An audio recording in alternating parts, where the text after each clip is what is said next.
The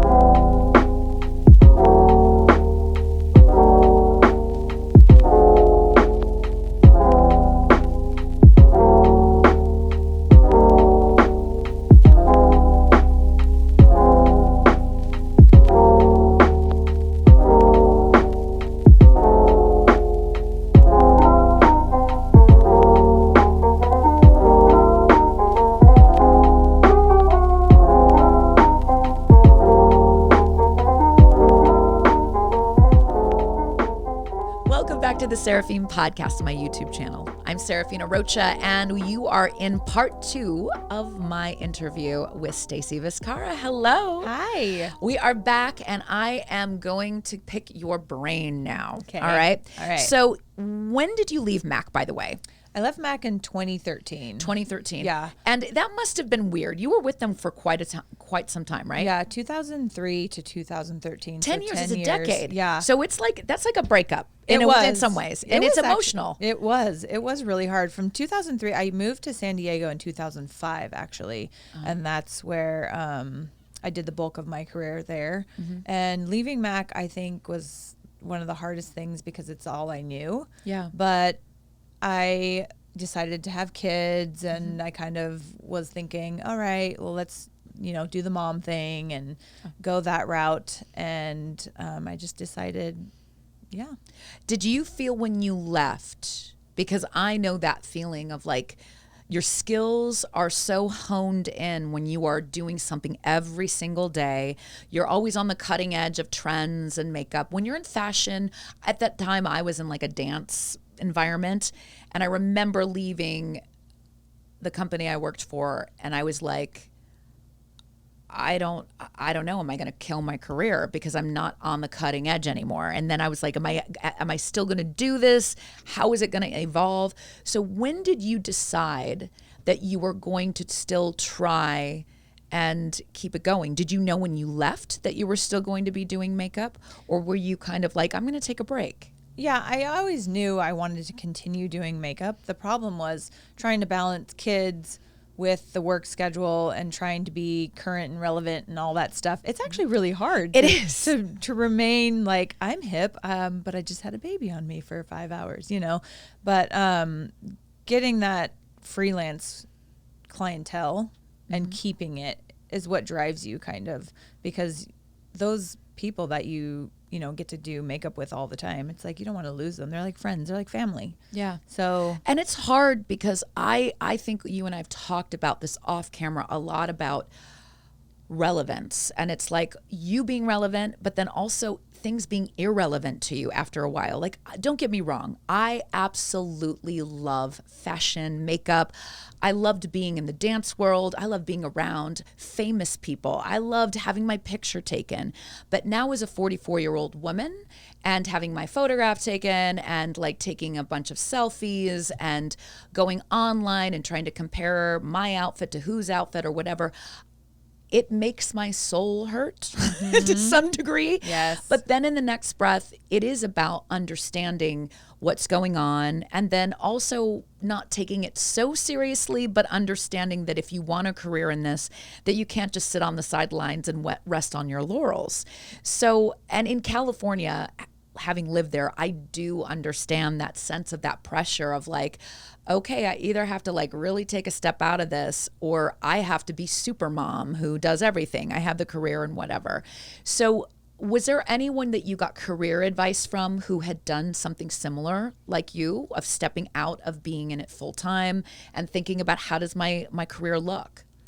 Yeah, I mean, a lot of makeup artists that I worked with, had done that before me. Mm-hmm. And I think just keeping in contact with all those people always helped me. And then being involved in weddings and the bridal industry and that kind of thing always kept you like moving, right? Like slowly, but I'm still moving. I'm still doing makeup and doing that. And also with any artistic career, I feel like there's always ebbs and flows, right? Yeah. So your creativity comes and it goes, and your love for it comes and goes. But that love to be fashionable and to be able to make yourself feel pretty or to make other people feel pretty Yeah. always kind of kept me going. Yeah. I felt it today in your chair. So my makeup was Aw. all done by Stacy. Thank you. And, there's this sense of when you're in a makeup chair, there's a real, number one, there's an intimacy, there's a trust.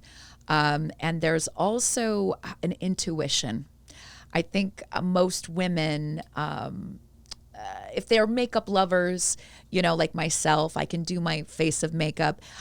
You're always wanting something a little different, something that you never thought of before. Like, what can I learn? Because you're curious, you love it, right? Well, exactly. And then you have other women who, they've never stepped outside the box and they're nervous and they're scared about like what do I do? A heavy eye for a lip? Is a nude a pink, or is it? And then, as a makeup artist, you're really going into this intimate space, and usually you're doing their makeup for usually a big event or something special. How have you honed into that intuition? I think being able to go and read the room, and being able to understand, a lot of people actually have a lot of fear behind going outside of their comfort zone with makeup. Yeah. They're really, you get that, oh, it looks good on you, but I could never do that. Because as a Mac artist, I'm up for anything. Like I'll do anything. But a lot of women really view themselves as pretty with this one thing. I have to have my brow this way. I have to, and they won't step outside that box. So I think just me, I'm super perfectionist. Like I notice every little detail. And I think in being that picky, I'm able to understand that she really wants to feel her best. And I ask so many different kinds of questions. But the first question I always ask is there anything that you have to do every day that makes you feel like $1,000,000? Like, do you have to put on that, black eyeliner? And if that's the case, I'm not going to stray too far from it, because I see beauty in all women. And being able to look at you and do your makeup, probably different than what you did, but I think brings out some features of you that you maybe didn't see. Yeah, I loved it. Today, my eyes feel more open. A lot of times I'm heavy-handed with my eyes. It's just nice to have someone look at your features and in a way that's like, again, it's like a new set of eyes, a new pair of eyes.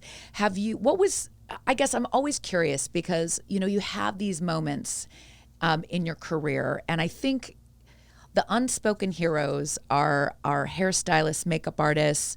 I would say in my realm of like, workouts and, getting people to their best physicality, you see this light voila moment.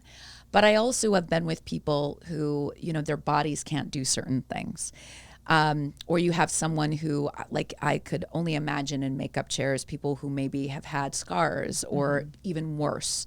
Have you ever had a moment with a person in your chair where you were like, okay, this is something I was unprepared for. I'm going to go with it and I'm going to try and make her feel as beautiful as possible. Describe it to me. Yeah, I had this one client who came to the MAC counter and was always so nervous. She had a skin condition that caused her skin to have a lot of bumps all over. Yeah. And I'm talking like bigger, like acne, almost cystic. But it was just hard nodule type bumps all over the skin. And the first thing I did was I just wanted her to feel comfortable, because how intimidating is that for her to come up to a counter, MAC counter, with all these women decked out and flawless just about in her mind. I mean, and so she became one of my really great customers and was so interested in makeup. And I just think no one took the time to really show her what she can bring out. She had gorgeous eyes. She had beautiful lips. Like, let's bring those babies out, I mean, let's focus on something different, because we can't change what we can, we can't change everything, but we can focus on something that you do have, which everybody has something that's gorgeous. What has evolved in your techniques and your quote unquote bedside manner as a makeup artist? I think not taking things personally. All right. It's not personal. If you don't like something that I did, hey, let's change it. And I think that goes a long way with being older and more mature, because at first you kind of take offense, like, oh, you don't like it because it's my art, right? But as you get older and as you mature as a woman in general, and I think as you become more confident in your own beauty and your own self, I love being able to take someone who didn't think they could ever look like that.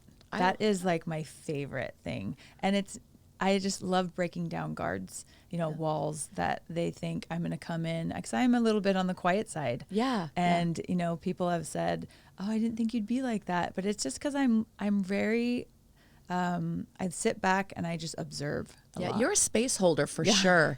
I was talking my pants off to you in the chair.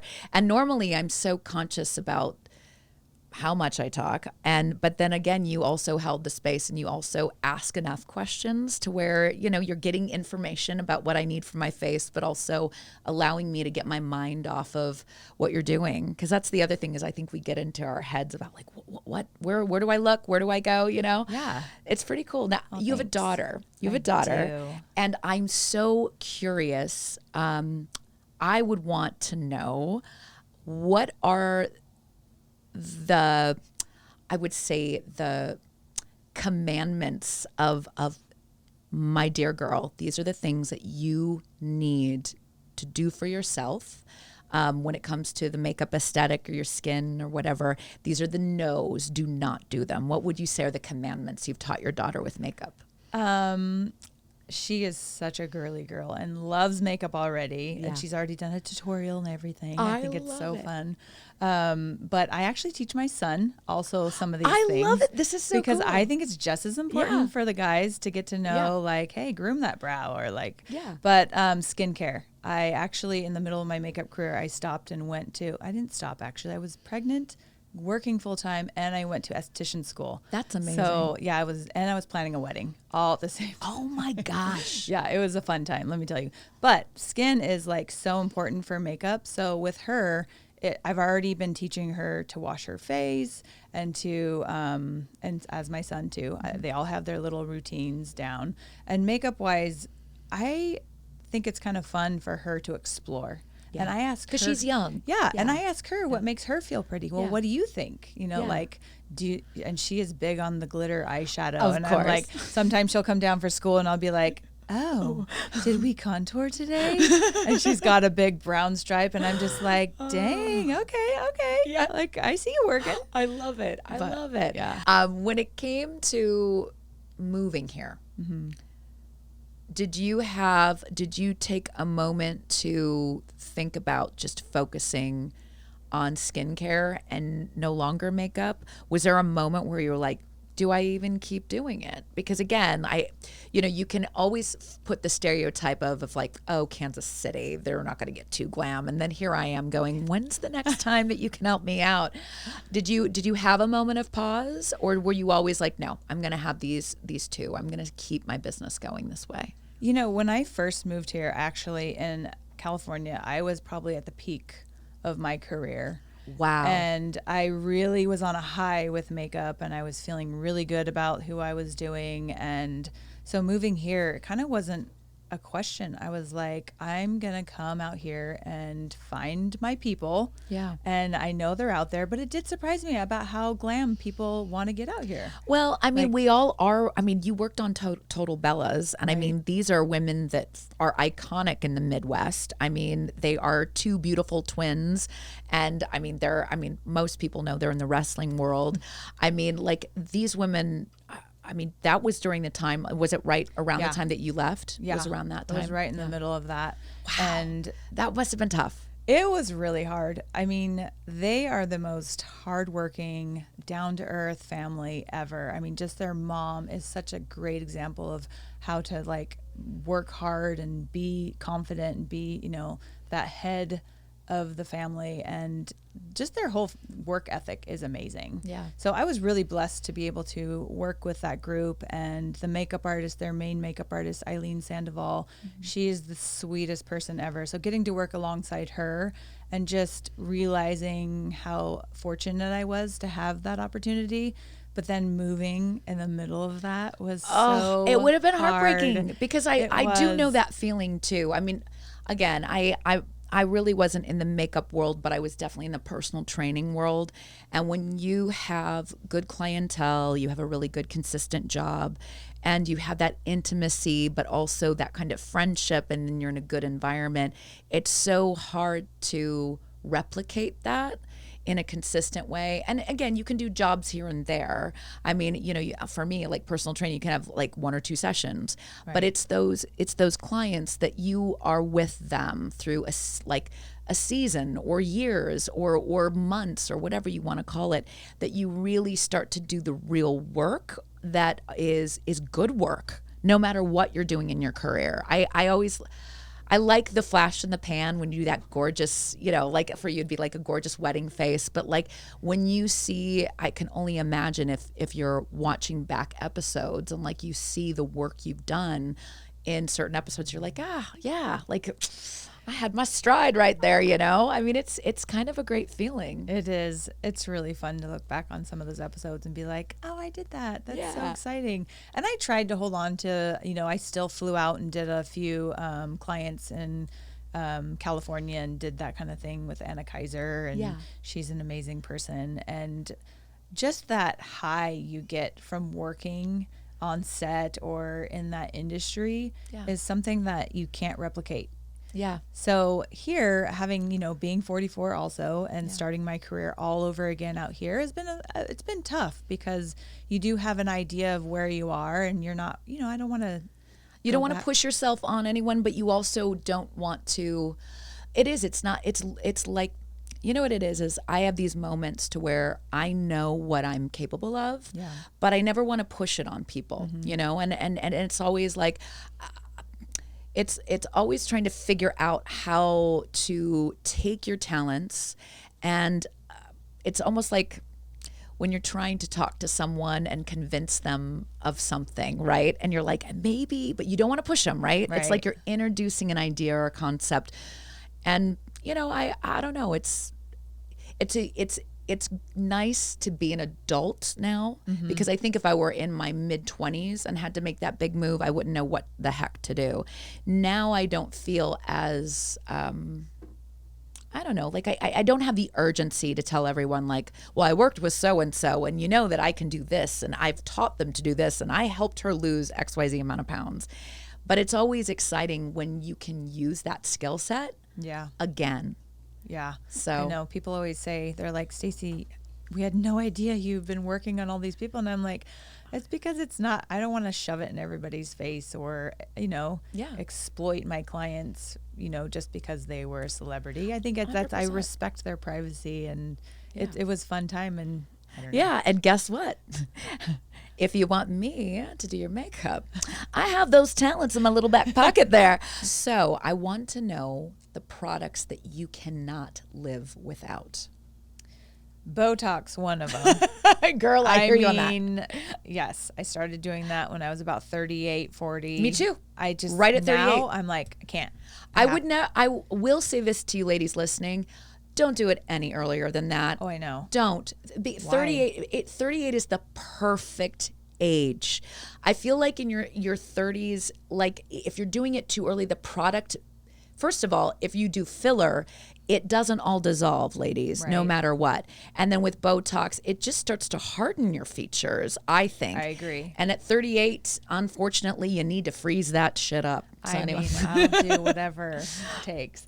I definitely like Epion's liptic gel cleanser. It has like this tingling effect, so it's almost like exfoliating as well as a great cleanser. And then I also use their Renewal facial cream, which is great. I'm dry, so I like any type of cream. I use it day and night, actually. Have you used Lemare's products? How does it compare? I have. It's not as heavy. So Lemare for me was a little bit too heavy for me. Okay. Even though I'm really dry, it still didn't absorb the same way that this one did. All right. Lemare's loose powder, I cannot live without. That is my favorite loose powder ever. It has a little bit of an iridescence to it, so it just doesn't lay super dry looking like a lot of those loose powders. So as we age, that's why. That's one of the products. I literally, you should see my vanity. It's all Lemare. I have never used their loose powder. I'm gonna have to do it now. Have to. I love it's my it. favorite. Yeah, right, you'll cool. never go back.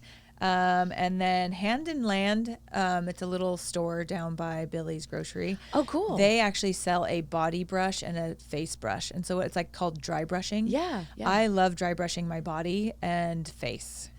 Well, especially as I get older, I feel like I get that scaly kind of Yes. thing. And then you already know me with my dermaflash. I'm like, "Rrr." So my other question, because I have had such, I don't know, it's like letting go of my youth. I still want to buy the Kylie Jenner products because they look so pretty and her lips look so big. But then I put them on my face and it's a 44-year-old face. Right. So what's your advice for women who, still want the trends and play off makeup, but also are 44 and not 24? Exactly. I mean, it's still fun to be dressed up, right, in your makeup, especially if you're a makeup girl when you were younger and you're evolving and you're changing. I think that is something that's lacking on social media, is for women in your 40s that still like that glam look but don't have a lot of videos to go to. My biggest change basically is your foundation. I don't think we need as much because we do take a little more care with our skin. We are lasering, we are peeling, we're all doing those things. So texture wise, it's I changed completely to really heavy foundations to really sheer foundations. Okay. Because you can spot, conceal, and do that kind of thing. Whereas before, my 30s and 20s, I mean, you're full coverage, you're baking, you're doing all the things. And now it's really about cream. So cream contour, cream blush, cream, even eyeshadow are some of my favorites. Who do you think does it right that we would know celebrity-wise? I mean, I think J-Lo always comes to mind. She always looks like she's glowing. Who else do you Victoria Beckham, I think always looks amazing. You actually remind me of her a little bit bone structure wise. I do get that. Yeah. Totally. I wish. I know, right? Yeah, I know. Every time anyone tells me I look like anyone, I'm like, I know. Okay, I'll take it. Thank you. And then who else? I also love some K Holm. She's a makeup artist. Oh my gosh, she's amazing. She is just, I love her style. And I think that I think that you could be any age with a lot of her makeup, She really does a good job, everything. And she's got a little bit of the Middle Eastern in her too. I love her. She's stunning. So, and then of course I love J-Lo. She's just unbelievable. Oh my Everything God, that she Met does. Gala look. I The Ralph know. Lauren, I was like, oh, girl, I want to go on a horse with you. Seriously. And even Ben Affleck. I mean, that man, whew, I am so on Bennifer's vibe. Love them. Is there anything that you see on the forefront now that you would like to know how to do in education, like skin education or I don't know? Yeah, I'm all about the peels right now. Okay. So I am PCA certified. That was a while ago. But peels are the main way to make your face look smoother and tighter instantly, right? So how do you feel about it compared to a laser? Because I have melasma, so I always both. Yeah, you do both? I do Okay. both, and I have sun damage. Being in San Diego, it's inevitable. So I have a lot of brown spots, and I do a combination of lasering and peeling. And so every fall is really when I amp up, and you should amp up your laser and your peels because summertime it's not really great for your skin to be Exposed to the and sun. exposed. It'll make it worse. So right now, ladies, is the best time to get going on all that stuff. I love it. So to kind of, I don't know, to put like a little bow on things, I mean, people who are listening, I mean, I'm sure if you're here in Kansas City, you might be curious. Are you now accepting clients? What does your business now look like? Yes, I am definitely accepting clients. I doing a ton of weddings. I think as 2020, the poor brides that had to reschedule and that whole thing that happened, it's become really, really busy. So I'm actually booking very fast for weddings. So if you have a wedding, definitely don't wait till last minute to book that. But yeah, definitely every occasion. There's so many galas and fundraisers here and that kind of thing. And I really love doing that kind of makeup. And is there anything specialty wise that if people are looking for maybe something to do with skin mixed in with makeup that you offer as well?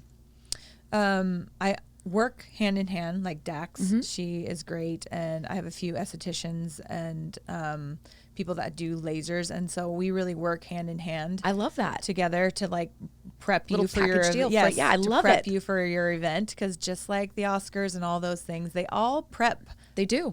Months ahead getting their skin ready for all these events. That's why their skin looks that way. It's really not just one product. It's really about how you're prepping your skin. It blows my mind that just getting like a dermaplane and then having certain moisturizers, certain skin treatments a few weeks ahead of a big environment, like just your pore size changes. It's insane. And the makeup sets so differently. It's completely different. Hydrafacial and dermaplaning is my go-to right now for people that are new to doing things to their skin. It'll plump up your skin, it'll take off all that peach fuzz, and your makeup will look amazing. And you don't have to use as much makeup, which is great. I love it. Well, if you've enjoyed this episode and you want to know where and how to find Miss Stacy, where can they find you online and social media? My Instagram is Stacy V MUA, so Stacy Vizcarra, makeup artist, and on Facebook, Stacy Vizcarra, makeup artist. I love it. We'll put those in the notes down below. And if you like this episode, please hit the like, subscribe button, and definitely check out my Instagram page. We will have Stacy tagged so you can find her there as well. And other than that, thank you so much for watching, listening, wherever you are. And we will see you the next time around. Bye-bye.